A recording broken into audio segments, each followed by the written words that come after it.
everybody, welcome back to my channel. My name is Haley and I have been documenting my triplet pregnancy experience here on YouTube, and I am so excited for today's video because I will be talking about my birth experience and my C-section story. My girls are here. My triplet girls have been born. They were born in December and we are just, our hearts are bursting. We are so excited to have them home, and it feels like our feet are finally underneath us a little bit. So I was able to take some time out today to talk to you guys about my birth story. Before we jump in, I do want to say thank you guys so much for your support in the time that I was MIA. Even before the girls were born, I wasn't posting. The last few weeks of my pregnancy were tough.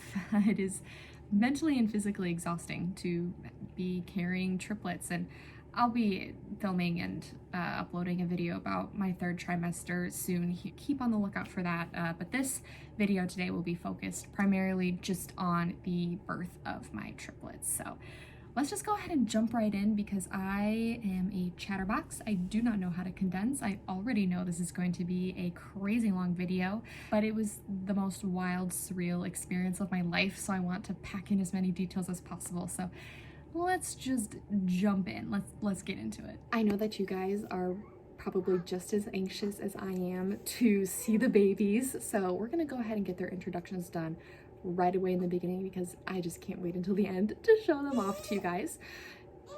Luna is ready to meet you all too, so let's cycle through the babies and do their formal introductions. So this is Miss Luna. Say hello. She was baby A and also baby 1, so she is my firstborn. But she's also our smallest girl, interestingly enough. She's kind of giving you guys a stink eye right now. I apologize for that. So this is Miss Luna. Say hi. We're catching the girls right at nap time, so they're a little bit sleepy. But this is my middle daughter. Her name is Teddy. She's the only one out of the girls that is named after somebody. She's actually named after my grandfather. His name is Gerald, but he went by Ted. So she is Teddy. She's kind of going through it right now. She's kind of waking up. They're very vocal when they're waking up. Look at their sweet face.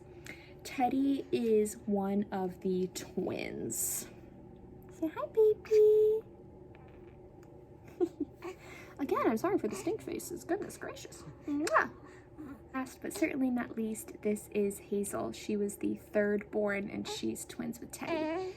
And despite being the youngest, she's actually our biggest girl. And she's very sleepy right now.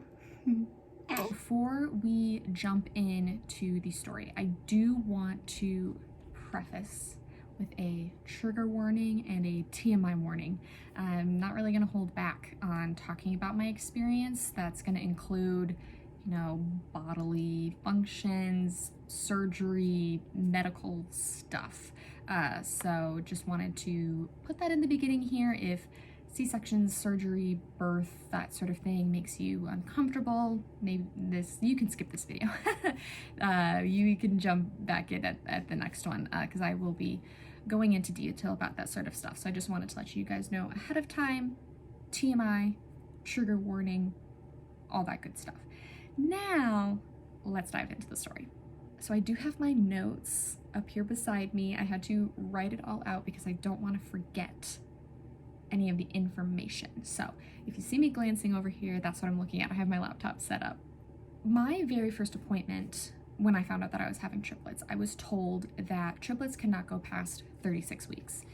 It's just too hard physically on the body and you just don't have enough room to grow 3 humans within you. So my C-section was actually scheduled for December 16th, which was a Friday. So that would have been exactly 36 weeks. And leading up to that point, I was having no signs that labor was near. I was not having contractions or anything like that. I was convinced that I was going to go all the way until that Friday. On Wednesday, which was December 14th, I had taken the day off of work because I was actually going in for an iron infusion appointment. And I talk about that in my third trimester update video about why I was going to those, so I won't dive into it too much here. This video is already going to be so long. But basically, I was just going in for that appointment. That morning, I had gone to the bathroom, you know, like you do 80 times a day when you're pregnant, and when I went to wipe, I noticed there was a lot of thick, gooey, jelly-like substance on the toilet paper. And I learned that is something called a mucus plug. Now, I would have not known what this was prior to being pregnant if I hadn't downloaded some of those pregnancy tracking apps. The one that I used the most often was called Pre-Mom, and I totally recommend it. There is an amazing chat board community feature on there, and I was able to ask so many questions and find the answers to so many questions from other women who were currently pregnant or had been pregnant. There's just a wealth of knowledge there. So again, totally recommend that app, but that is where I learned about a mucus plug. So basically it's just a mucus that is between like your cervix and your uterus. I probably have the terminology all mixed up, but basically it's just a substance to protect the outside world, you know, from the babies. Google it. I'm not very good at explaining, but basically I knew that's what it was when I wiped because it's really thick and jelly-like and distinct. It's like a distinct texture. So I quick hopped onto the Pre-Mom app and I searched mucus plug, and basically what I gathered is it's not a 100% tell that you were going into labor. It sounded like most women that was their first sign of labor, but apparently you could lose it like anytime during your pregnancy and it could just reform later. So I went out to Dan. Dan was also working from home, and I told him, hey, here's kind of what's happening. I think I lost my mucus plug, but that's not really an indication one way or another, so we'll just keep an eye on it. So that had happened in the morning, and I just kind of went about the rest of my day. Nothing really changed, so I didn't think much of it. But come the afternoon, I was laying on the couch again because I couldn't really move being so pregnant. It was about time for my appointment to go for my iron infusion, so I stood up to get ready and I felt a lot of wetness in my underwear. And as a woman, other women will get this, you know, it could be a variety of things. You know, it's kind of what popped into my head. I was like, okay, this could either be discharge or this could be my water breaking. And it didn't feel like enough for it to have been my water breaking. I don't know if other people think this. I just assumed your water breaking, the way that sounds, is like a gush or like a water balloon breaking or something. But that's not what I experienced. There was obvious wetness, but not really a lot. So I remembered my doctor saying, you know, if you think it's your amniotic fluid, put down a pad, and if you soak it through in an hour, then call. So I went to the bathroom to try to put a pad down, and as I'm trying to put it down, I'm just continuously dripping. And I knew my body well enough to know this isn't just discharge or anything like that. I think this is my water breaking, but I was still a little bit in denial. There's something about like going into labor, it does not feel real at first. So I was like, ooh, I still don't know. So I ended up calling the nurse hotline for my MFM office. And I just kind of explained what my day had been like. And they're like, go ahead and come on in and we'll just check you, because I was high risk with carrying triplets and being so close to the end. So I was like, okay. I felt bad that I had to miss my iron infusion because I was supposed to have 5 done. I had already missed the chance to do one of them. So I was like, ugh, I would really hate to miss this appointment, but obviously this is like 10 times more important. So I told Dan, I was like, they told me to go in. We gotta go. Now, a few weeks prior to this, they told me to go ahead and pack my hospital bag, and I had done that. Had Dan packed his hospital bag? No, he had not. So we spent the next 20 minutes quick throwing together an overnight hospital bag for him. And then of course there's like that panic that kind of sets in of like, oh my God, this is happening. So I was grabbing a bunch of random stuff. It was a hectic 20 minutes. And then the whole car ride, we were just both in a daze, like, oh my God, is actually happening. It was so surreal, and I was continuously dripping fluid the whole time. I was like, this has to be it. The voice in the back of my mind was like, this is it, but I still didn't quite want to believe it in a way. It was surreal is really the only way I could describe it. Once we got there, they went ahead and brought me back, and they were doing a check, and I didn't know this. There's a way that they can check if it's amniotic fluid. They take a piece of paper and it's supposed to change colors. I think it's supposed to turn blue if it's amniotic fluid. Mine turned green. I don't know what that means, but the doctor was like, we're just gonna go ahead and say it's your amniotic fluid and that your water broke. It's like, okay, if you say so, I guess. So after she determined that, she did a cervical check on me and determined that I was already 5 centimeters dilated. And if you don't know, you have to be 10 centimeters in order to push if you're giving birth vaginally. So I was already halfway there. At this point, I hadn't had any contractions or anything like that, and I was already halfway. I was like, oh my God, this is happening. And she's like, okay, we're prepping you and getting you ready to go. And it was kind of a blur. It happened pretty quickly from the time that I, checked in. It was maybe like an hour and a half before I was being wheeled back to the operating room. And it kind of was nice, I will say, as somebody that suffers from anxiety and just general nervousness. And I had never had surgery that intense before. So I was very nervous about the C-section. So it was kind of nice that it was happening on a day that I hadn't really planned, because I didn't have time to be nervous about it. It was like, okay, it's happening. I don't have time to freak out. Because if it would have happened on my scheduled date, I don't think I would have slept the night before. I would have been so nervous. I would have just been up all night freaking out. So it was kind of nice that it just randomly happened and that the girls decided that Wednesday was the day they wanted to come. Dan and I took one last bump picture. I felt gigantic. My legs were so swollen. I was so uncomfortable, so I was really excited at the prospect of not having my huge tummy anymore. And then I got hooked up to all the heart monitors. I was very comfortable with this. I'll talk about this again in my 3rd trimester update video, but I was doing this heart monitor test, or a non-stress test, weekly at this point. So this was nothing new to me. I was very used to having all the monitors hooked up on my belly. So they checked that to make sure that the babies were okay, and then next thing I knew, I was being wheeled back. Before I went in, they kind of asked me roughly if there was any questions or concerns that I had. I told them, I do not want to throw up. I do not want to feel nauseous. I have a vomiting phobia. I do not know how to pronounce this word, but this is what it is, and I have it really bad. So they gave me Zofran before I went in. Totally recommend. I didn't feel nauseous the entire time. I did also have to drink this really nasty drink. It was maybe like the amount that would be in a shot. It tasted like really sour grape candy. I still don't know what it was for. I'm sure they told me when they gave it to me, but I was so like, oh my God, this is happening. I don't remember what it was for, so maybe I'll Google it and put it on the screen. Yeah, so those were the only like medications that I took ahead of time, and then that's when they wheeled me down to the OR.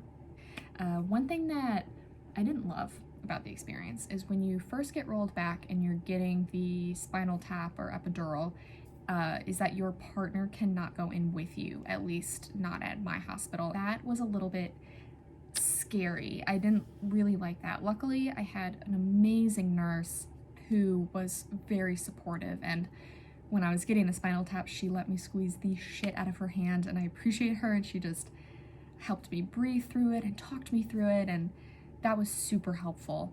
I did just miss my husband though. I wish he could have been in there with me. So I got the spinal tap, and I would say that's probably the thing that most people are the most nervous for. It actually wasn't too bad. If you have ever had a steroid shot, it felt very similar to that. I had to have 2 steroid shots leading up to giving birth, and they hurt so bad, and there was no numbing effect after. The spinal tap felt very similar to that, but then I like instantly went numb. So the pain does not last long at all because the medicine starts working almost instantly. It's very weird how quickly it sets in. It started at my toes and like worked its way up my legs. So the anesthesiologist then had like this sharp, it was only like this big, if I'm remembering right, really sharp instrument. He explained that he was going to poke me to determine if I was numb or not. So first he poked my arm and asked if I could feel it. I was like, yeah. Then I think he poked like my stomach and then my legs. So he did that once, and by the time he poked my legs, I was like, I can still kind of feel it. He's like, okay. So maybe 5-10 minutes later, if I'm being honest, I have like no concept of time when this was happening, but sometime later he came back and he was like, okay, we're gonna go over the test again. Do you remember what I'm going to do? And I was like, yeah, you're gonna poke me with an instrument. And he's like, okay, are you feeling anything? And I was like, no, are you gonna start? He's like, yeah, I've been poking your leg this whole time. And I was like, oh my gosh, I really am like completely numb. So that was wild. And once you're numb, they start. It's like, it goes so quickly. To them, it's like a well-oiled machine. They've done it so many times. They know exactly what they're doing. So they pulled up the curtain. It was like at my chest is about where it was. And then my arms were out on, I don't know how like to explain how the bed is, but you have your arms sitting out. They weren't strapped down or anything, but that's like the best place to put them. So then they got started, and that's finally when Dan was able to come in. And like I said, they were already underway by the time he came in. He came next to me, grabbed my hand, but then he asked me, he was like, do you want me to stay by your head or can I watch your C-section? And I was like, you can watch my C-section, but you cannot tell me what is happening. I do not want to know. My husband was formerly an EMT paramedic, so that sort of thing does not bother him at all. He finds it very interesting. It's interesting for me to hear it after the fact, but in the moment, I did not want to know. So I kind of tuned all that out. And then of course, there's a resident that the surgeon is like walking through the surgery with, and then Dan's asking questions, so I was still hearing what was going on.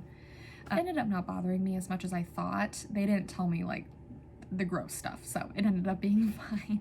One thing that really surprised me was the speed that it all happens. From the beginning of the surgery to my daughter's being born was actually really fast. Felt like I blinked and all of a sudden the doctor was like, okay, we're going to pull the first baby out. And when he said that, it felt like my heart stopped, like from anticipation. I was like, oh my God, I'm about to meet my babies. You spend your entire pregnancy wondering what they're gonna look like and what they're gonna be like, and you've just been worrying your whole pregnancy about them being healthy, and it feels like it's taking forever. But then you're in that moment and suddenly it's here. The moment is here, and all that anticipation was leading up to this moment. And when he pulled out the first baby, she instantly started crying, and the absolute relief, there's nothing like it. It's like not comparable to anything that I can think of. I broke into the most intense sobs. I've never cried harder in my life, like happy tears.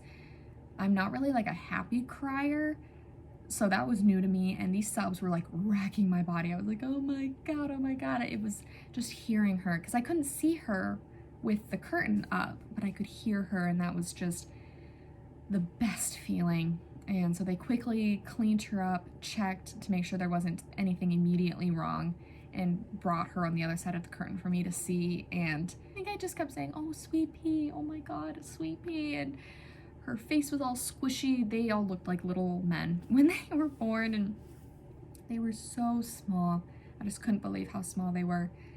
And then the next baby came, and the next baby came. They came every 2 minutes. Every time I heard their cries and just continued to sob. I sobbed for probably like 15 minutes straight. Just such a intense wave of emotion overtook me.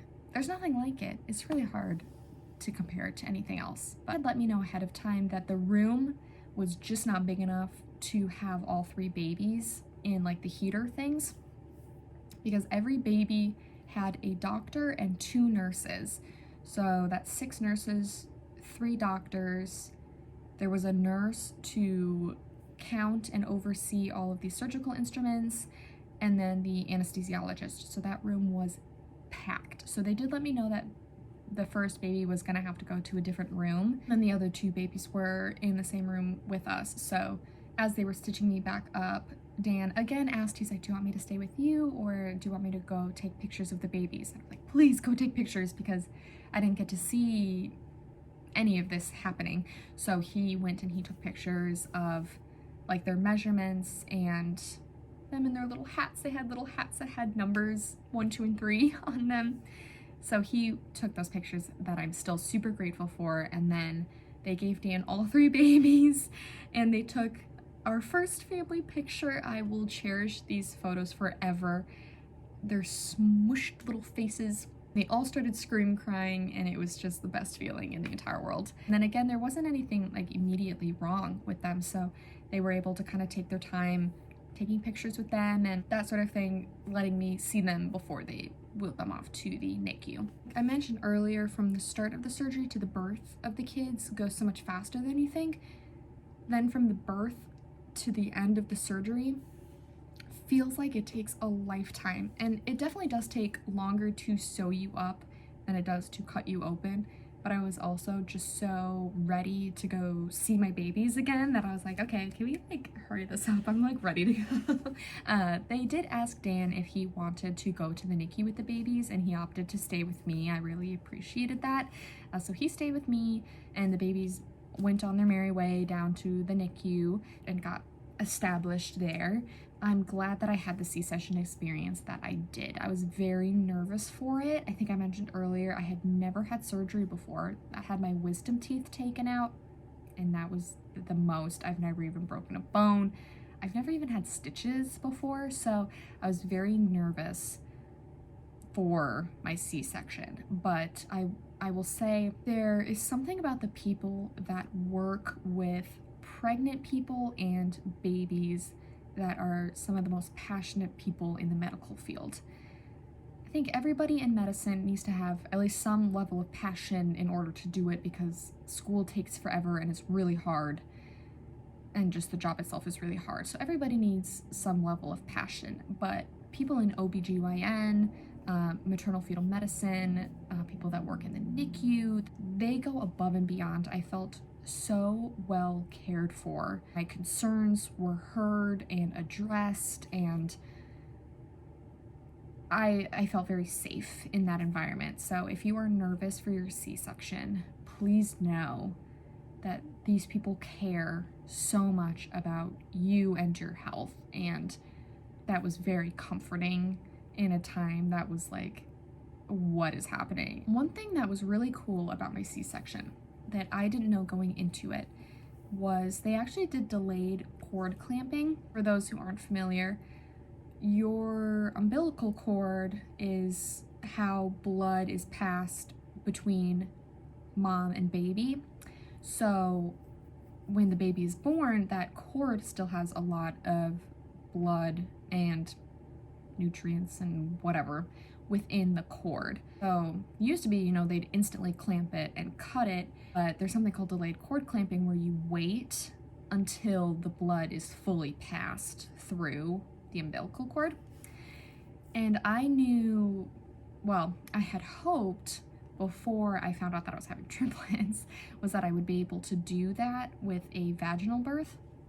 I just assumed that with a C-section that wasn't an option, so I didn't bother bringing it up. I probably could have asked, and it's like, what's the worst they say is no. When I heard that they did, he did the birth and he's like, okay, we're doing delayed cord clamping for the next 2 minutes, that I was like, oh my God, that's so exciting. That's something that I wanted. That was kind of a surprise. So if you know that you're going in for a C-section, or if you can remember in the moment if you end up having an emergency C-section, ask, because they can do it. I didn't realize that it was an option, and they can. So that was a fun surprise. After the surgery, after I was completely sewn up and cleaned up, I was then wheeled to another room, and I had to stay there for I think like 30 minutes to make sure that there wasn't anything immediately wrong. And I felt so different. I obviously was still numb from the waist down, but it was so surreal to be sat up in this bed and not have a huge stomach anymore. Obviously, there was still a lot of swelling. My organs are still all out of place, so my stomach didn't go back completely how it was before right away, but just the difference, because I was used to my stomach being like way out here, and then to be sitting there and have it already be empty, that was weird. I also had a lot of rib pain. This is something I'll really dive into in my next video, but I had a lot of rib pain and that was like instantly gone. You just feel so different almost immediately after birth, which is really wild. So I was just sitting there and I was able to munch on some ice chips, and Dan waited with me, and I just sat there like counting down the seconds because I knew that when I was done there that they would wheel me down to the NICU. So I was like, come on, let's go. And it was so exciting. The minute it was over, the nurses came in and they wheeled me in my giant bed down to the NICU, and I was able to meet the girls for the first time officially. Even though I saw them right after the birth, this felt a little bit less chaotic, so it felt like a much better meeting that time around. That is also where Dan and I decided the girls' names. We had 3 names picked out. We didn't have a specific name for a specific baby. Some people decide like baby A is going to be this, baby B will be this, like before they give birth. Dan and I really wanted to meet them first and kind of get their vibe and see kind of what they looked like and that sort of thing. So they wheeled me down and we stopped at each little incubator and we decided, okay, how do we feel about this baby? What name do we think? And with baby number 1, we were both on the same page. We were both almost instantly like, that's Luna for sure. So that one was easy. She was Luna.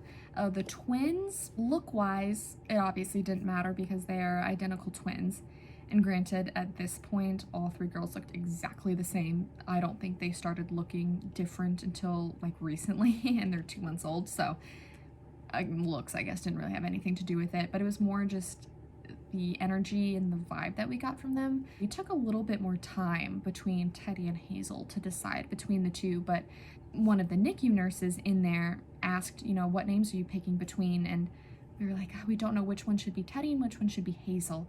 And even she looked and she was like, I think this one might be Teddy. And Dan and I were like, we think so too. Even the nurse kind of had a vibe about which one would be Teddy and which one would be Hazel. So they each officially got their names, and I had even made these little name plates. I had made them with my Cricut, and Dan was able to bring those down after we were back into our room. He grabbed those and brought those down to the NICU, and we took their first official pictures with their names. And it's really such an amazing feeling to imagine, you know, what your kids will look like or what they'll be like and have names picked out, but then to actually see them and name them, it really made it feel real and like these girls were ours. Naming them was a really special memory that I hope I remember forever because it was wonderful. It was one of the best times, I think, of my time in the hospital.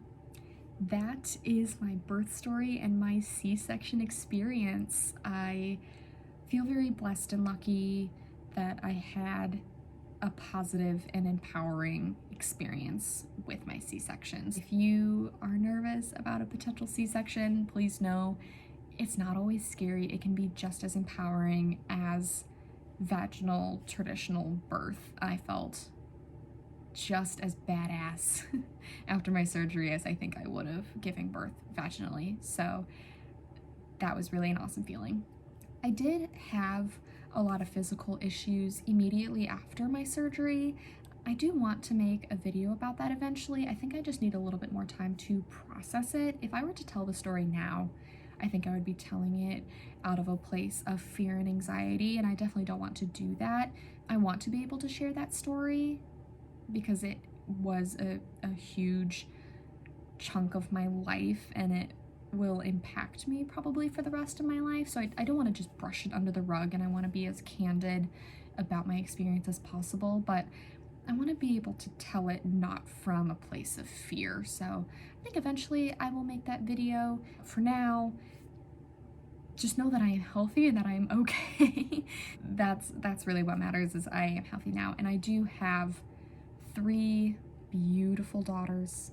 I don't want to say that their health is all that matters, because my health matters too. But I will say, having babies that were born so healthy, despite being born 4 weeks premature, felt like a huge blessing, because I knew that they were okay in the NICU. I didn't have to worry about them, and I could focus my mental energy on myself and getting myself healthy so that I could be there for them.